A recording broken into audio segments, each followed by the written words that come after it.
Hello tout le monde, bienvenue sur ma chaîne.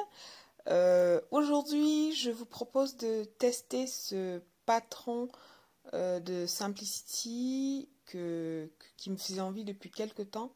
Alors en fait, pour être honnête, c'est pas le patron qui me faisait envie, c'est plutôt le modèle. Je l'avais en tête et je cherchais un patron pour pouvoir le faire en fait. Et j'ai trouvé celui-là, je l'ai eu en solde sur un site internet, donc j'ai décidé de l'acheter, j'ai pas hésité. Et j'ai décidé de le tester aujourd'hui. J'ai un reste de wax que j'aimerais bien utiliser. Alors donc c'est parti. Dans un premier temps, je vais recopier les pièces de mon patron. J'en ai trois. J'ai un devant, j'ai un dos et j'ai un patron de manche. Comme d'habitude, pour recopier mes patrons, j'utilise du papier craft blanc sur lequel je pose mes feuilles du papier pour décalquer et le patron à décalquer par-dessus. Après, j'utilise un peu tout ce que je peux pour caler le tout ensemble, pour qu'il n'y ait pas trop de mouvement et qu'il n'y ait pas de décalage. Puis je découpe toutes mes pièces de patron. Alors je n'ai pas tout filmé, mais le processus est exactement le même. Ensuite, je repasse mon tissu et je vais le plier dans le sens de la lisière, bord à bord, envers face à moi. Et je m'assure d'être bien à plat et je vais positionner mes pièces de patron en suivant les indications qui sont précisées sur le patron. Donc, une fois de plus, une opération très très simple. Je marque des repères et moi j'ai décidé d'ajouter des poches. Je veux une poche de chaque côté. Donc pour déterminer l'emplacement des poches, j'ai pris la mesure sur moi en partant du dessous de bras et j'ai compté je crois une vingtaine de centimètres et j'ai marqué l'emplacement de ma poche. Une fois que c'est fait, je découpe et je vais procéder de la même façon pour toutes les pièces. Ensuite, je fais mes crans et je marque mes pièces. Pour la manche, le patron prévoit en fait des manches 3/4 et moi je voulais pas des manches 3/4, je voulais de toutes petites manches, donc j'ai décidé de modifier légèrement le patron. Je ne vais pas le couper, je vais juste le plier à la mesure que je souhaite. Comme ça, je pourrais le réutiliser plus tard si jamais je veux des manches plus longues. Je tiens juste à préciser que j'ai décidé de ne pas filmer lorsque j'ai décalqué la deuxième pièce de ma robe parce que c'est exactement le même procédé. Donc je me suis dit c'est pas forcément la peine. J'ai bien montré le premier, donc je pense que ça devrait aller.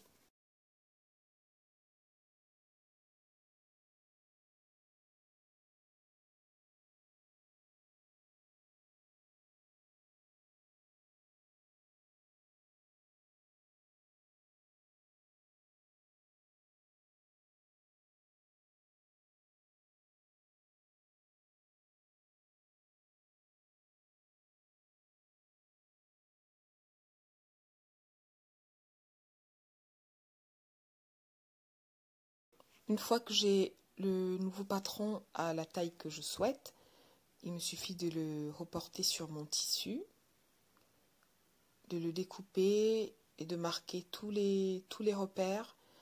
Moi, pour les repères, en fait, je trace à la craie. Ensuite, je fais un cran. Comme ça, si jamais la craie s'efface ou que ça déborde un petit peu, je sais exactement où était mon repère. Avant de découper, évidemment, je n'oublie pas d'épingler les pièces de tissu ensemble pour éviter les décalages.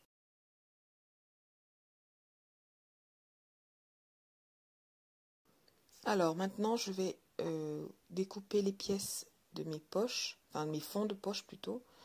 Je me sers toujours du même patron de fond de poche. Je ne sais même plus où je l'ai eu. C'est un des premiers patrons que j'ai acheté.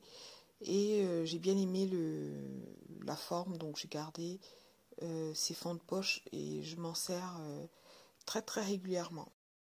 J'ai donc 4 fonds de poche, parce que j'aurai 2 poches, une de chaque côté. Maintenant, je vais préparer l'assemblage. Je commence par les fonds de poche que je vais positionner sur les pièces de la robe, endroit contre endroit, avec le fond de poche couché vers la pièce centrale. J'ai décidé de faire cet assemblage à la surjeteuse directement pour ne pas avoir à venir surjeter derrière. Donc j'ai assemblé les fonds de poche aux vêtements en passant directement à la surjeteuse. Évidemment, on peut le faire à la machine à coudre et surjeter ensuite, mais moi j'ai décidé de faire comme ça, d'une pierre, plusieurs coups. Et voilà ce que ça donne. Tout est surjeté, tout est assemblé, du moins les fonds de poche et le vêtement. Maintenant, il ne me reste plus qu'à faire les coutures des extrémités, les coutures des côtés. Donc là, j'assemble le devant et le dos en suivant l'arrondi de la poche. Voilà. Et moi, comme d'habitude, je trace ma ligne de couture à 1,5 cm, ce qui me permet de coudre droit. Ensuite, je m'attaque aux manches que j'ai surjetées également et je vais tracer ma ligne de couture à 1,5 cm, puis je vais assembler à la machine à coudre au point droit.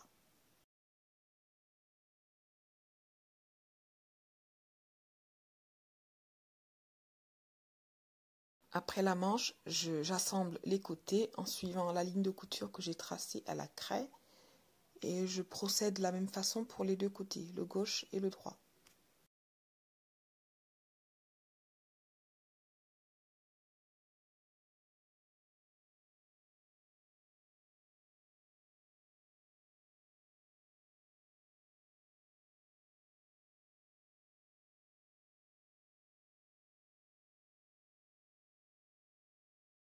Après l'assemblage, je vais couper tous les fils évidemment et je vais ouvrir les coutures au fer à repasser.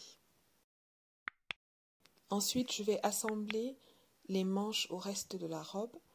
Pour cela, je les retourne à l'endroit et je vais les épingler endroit contre endroit au niveau de l'emmanchure en suivant bien les repères que j'ai faits, sachant que le devant de l'emmanchure avait un cran et le dos 2.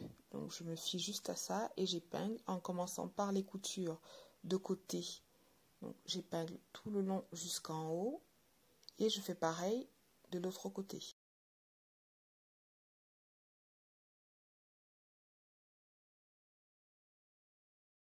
Ensuite, je trace ma ligne de couture à 1,5 cm à la craie avant de passer à la couture. Évidemment, je commence par un point d'arrêt et je termine également par un point d'arrêt. Dans le guide, il est conseillé, il est demandé de faire une première couture et de faire une deuxième pour renforcer la première, mais moi j'en ai fait qu'une. Et en lieu et place de la deuxième couture, j'ai préféré surjeter, sachant que mon surjet, les deux lignes de couture de mon surjet ont coïncidé avec la première couture. Voilà, je ne sais pas si c'est clair, mais voilà, j'ai fait un renfort plutôt à la surjeteuse. Ensuite, je vais préparer l'installation de l'élastique. Pour cela, j'ai tracé deux lignes. Une première à 1 cm du bord supérieur de ma robe, donc tout le long de la robe et des épaules. Et une deuxième ligne qui se situe à 4 cm du bord supérieur. Donc entre les deux lignes, il y a 3 cm d'écart. Et mon élastique, en fait, mesure 2,5 cm de largeur. Donc, il y a juste assez de quoi faire coulisser l'élastique et ça me va très bien. Je fais pareil pour les manches, 1 cm, puis 4 cm, et puis je plie, je repasse et j'épingle.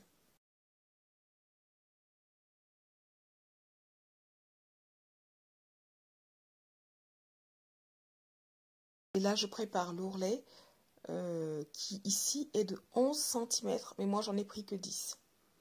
Voilà, parce que c'était plus simple pour moi, j'ai pris 10 cm. Et à l'aide de ma règle japonaise, j'ai J'ai fait 2 fois, j'ai mesuré 2 fois la règle et c'était plus simple de faire comme ça. Donc j'ai pris 10 cm d'ourlet au lieu de 11. Donc je repasse, je plie et j'épingle. Pour l'ourlet, j'ai plié 2 fois 5 cm en fait. Une première fois à 5 cm et une deuxième fois, j'ai fait un rentré de 5 cm. J'ai repassé, j'ai épinglé avant de passer à la machine.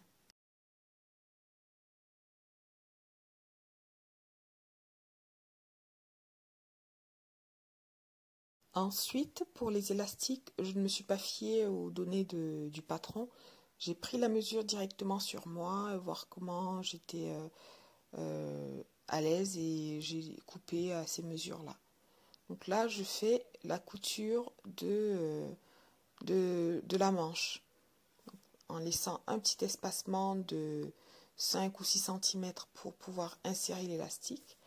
Et je fais pareil pour la partie décolletée, donc le haut du vêtement, en laissant quelques centimètres d'ouverture pour pouvoir insérer l'élastique.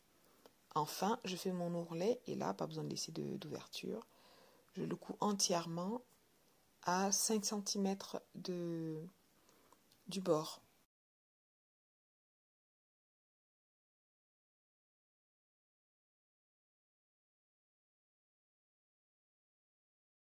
Et maintenant, je vais insérer l'élastique à l'aide d'une épingle à nourrice. Je commence par le haut du vêtement. Je ferai les manches après, mais exactement de la même façon. Donc j'insère mon épingle et je la fais coulisser tout doucement, tranquillement, le long de cette espèce de tunnel. Je ne sais pas comment on appelle ça, bref. Je le fais coulisser et au fur et à mesure que j'avance, ça me fait des fronces.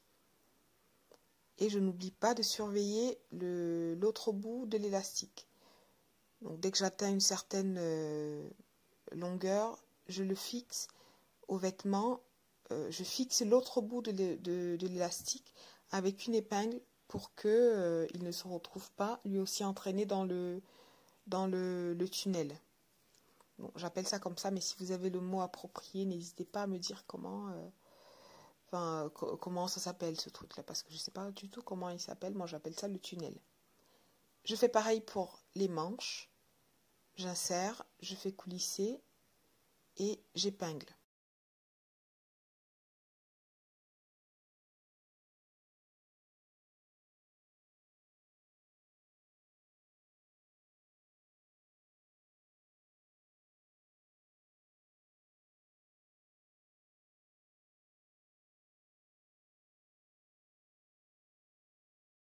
Une fois que j'ai fini d'insérer l'élastique, je vais coudre les deux bouts d'élastique ensemble. Je fais plusieurs tours. Ensuite, j'ouvre la couture et je vais refaire une couture pour bien sceller ensemble les bouts, pour qu'il n'y ait pas de bouts qui se baladent en fait, et que l'élastique soit bien à plat dans le vêtement. Donc voilà, je couds comme ça. Ça fait une espèce de carré ou de rectangle là. Et là, c'est bon. Maintenant, je peux fermer la petite ouverture que j'avais laissée pour faire coulisser l'élastique. Et une fois que c'est fermé, je vais bien répartir les fronces de mon vêtement. Et voilà, ma petite robe est terminée, parfaite pour l'été, pour les jours de chaleur.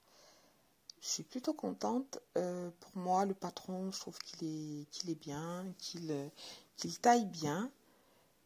Et je suis contente du résultat. Dites-moi ce que vous en pensez en commentaire.